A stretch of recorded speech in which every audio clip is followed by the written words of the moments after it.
Hola, Pepe, te cambio rotundamente de tema y te meto con algo que te tocó, digamos, estar dentro de la gestión, dentro del Poder Ejecutivo, y es el Ministerio de Defensa. Eh, he visto, digamos, bastante de lo que fueron entrevistas a tu persona, y no me quiero meter con los temas particulares, ¿no? Sino más con el global y cuestiones de fondo. Y para pensarlo como izquierda, ¿no? O sea, ¿cuáles son, de tu experiencia dentro de la función pública, ejercidas dentro del Ministerio de Defensa, cuáles son los temas que vos decís, eh, estos son los temas que tenemos que encarar como izquierda en lo que es la defensa nacional? Bueno, a ver, es un tema bastante abarcativo. Y voy a decirlo de alguna manera. Nosotros vivimos 15 años de los llamados gobiernos progresistas. Vamos a contar de 1998, ¿está bien? La primera llegada de Chávez al gobierno en Venezuela, hasta el año 2014-2015, ¿está bien?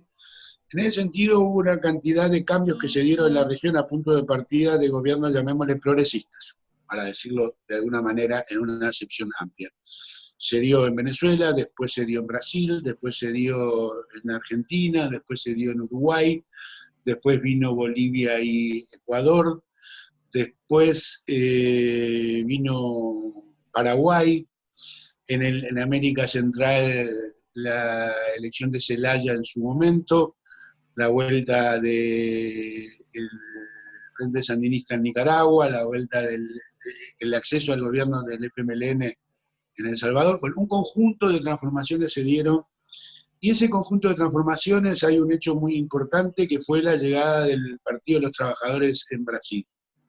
¿Por qué digo que es muy importante? Porque acá coincido, debe ser de las pocas cosas que coincido, con Henry Kissinger, en lo que tiene que ver con una valoración que Kissinger hacía, que es que en América del Sur, por lo menos donde va Brasil, va la región. ¿De acuerdo?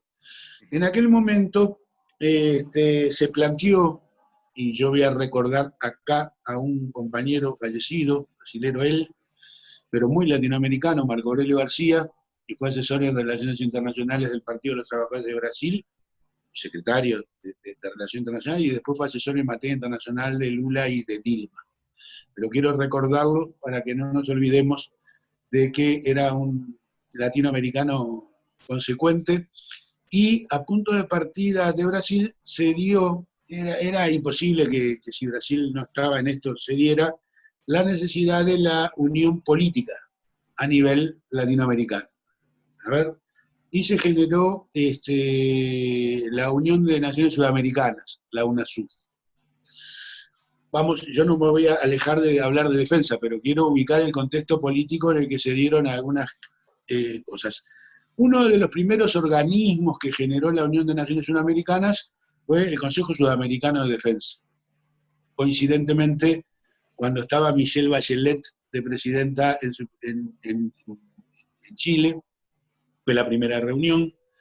Y acá yo quiero poner un tema que tiene que ver con que la mayoría, la casi totalidad de los cuadros militares generados desde la post-Segunda Guerra Mundial, y de antes también, pero vamos a aplicarlo a la post-Segunda Guerra Mundial, pero en general de antes, de la conformación de nuestros estados nacionales, para decirlo de alguna manera, la hipótesis de conflicto principal que tenían los oficiales militares en América Latina era la hipótesis de conflicto con el vecino.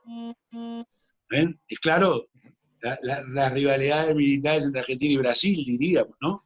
Es claro que era la principal hipótesis de conflicto. A partir de la conformación de la Unión de Naciones Sudamericanas para encarar los problemas políticos que la región tenía y para ganar en grados de independencia, el Consejo de Defensa Sudamericano en realidad se planteó la necesidad de que se conformaran espacios de confianza mutua entre las componentes militares de la región, porque los militares habían sido un factor determinante durante el siglo XIX y parte del siglo XX de la realidad de América Latina, diríamos, ¿no?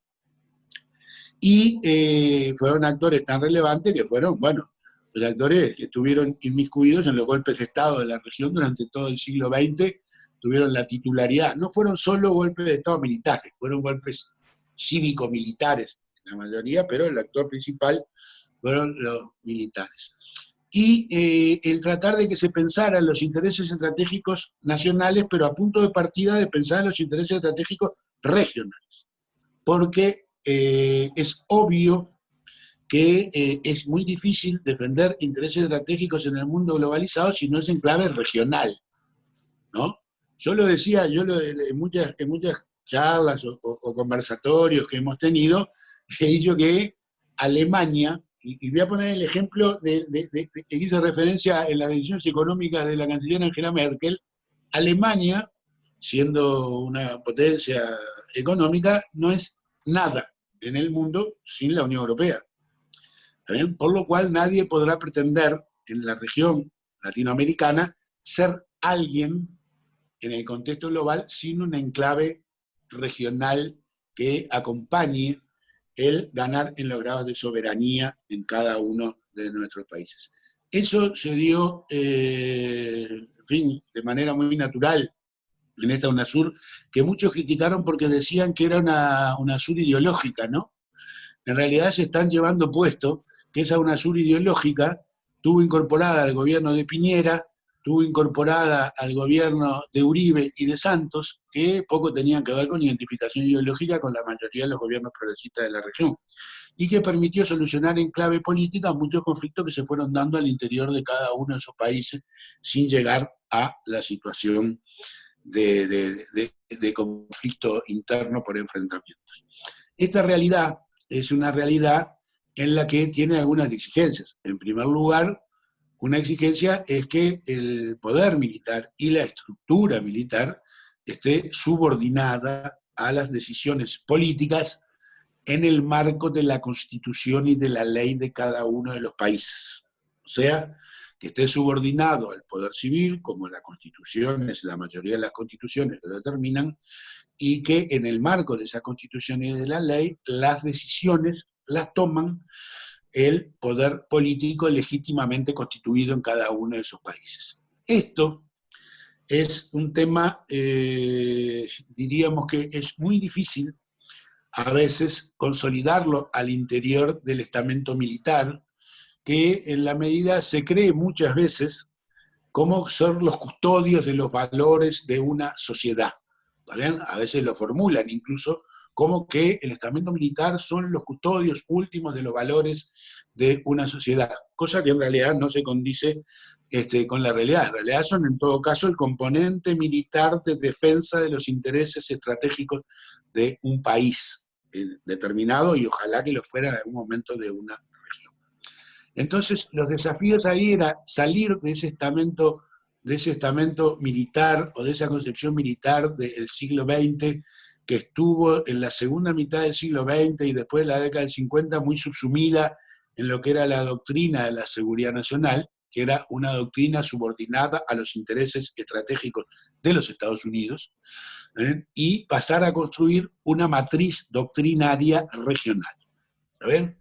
Esto era y es y sigue siendo uno de los principales desafíos que hay en materia militar en la región, porque la derrota de gobiernos progresistas, en algunos casos a través de golpes de Estado, digamos, y podríamos citar la cadena de golpes de Estado que se fueron dando en la región, dentro de los países que yo marqué, dentro de la Honduras de Zelaya, o dentro del Paraguay de Fernando Lugo, o dentro del Brasil del PT, de Lula y de Dilma,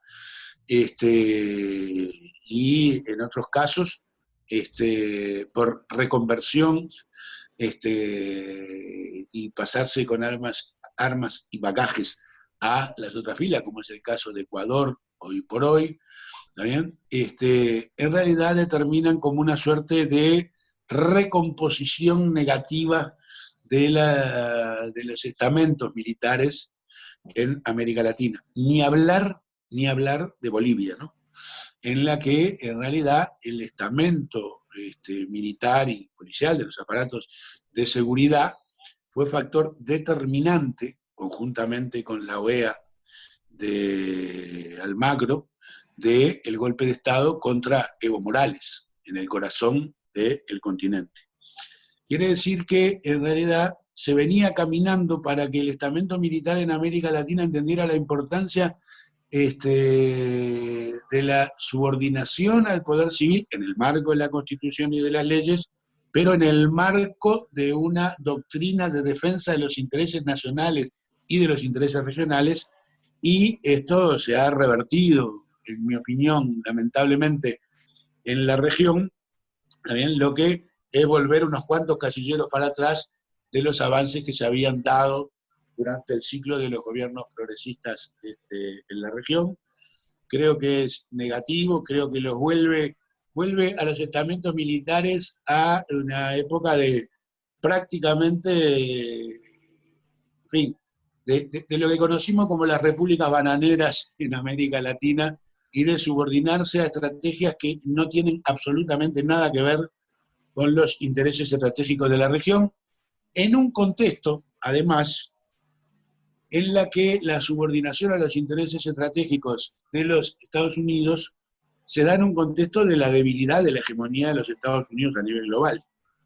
O sea, hoy los Estados Unidos han perdido hegemonía a nivel global, la hegemonía que lograron consolidar a la salida de la Segunda Guerra Mundial particularmente, y hoy esa hegemonía no la tienen, porque en algún momento podían arreglarlo con recursos económicos y con ayudas económicas que hoy no están en condiciones ni siquiera de dar. Desde el punto de vista comercial ni tienen ninguna condición de poder hacerlo, y desde el punto de vista de la asistencia económica tampoco. Entonces, estamos en un contexto difícil, y los desafíos que estuvieron planteados siguen estando planteados, en mi opinión, en lo que tiene que ver con que el estamento militar regional entienda que su papel en la región es el papel del componente militar de la defensa de los intereses estratégicos de los países y de la región en su conjunto.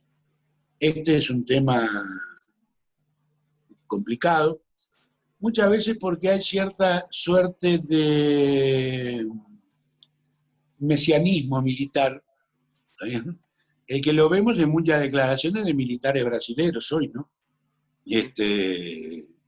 Lo vemos los que lo seguimos, y esto sí es una vuelta al pasado muy negativa en relación a la situación del estamento militar en los países y en la región, también en el Uruguay, diríamos, ¿no? No me quiero meter mucho más allá en otros países, estoy recogiendo lo que han sido declaraciones, en algunos casos, de militares brasileños, y en la propia vivencia de lo que a veces vivimos en Uruguay, lo que termina siendo negativo, porque además yo creo que se olvidan de una cosa, los militares, que es la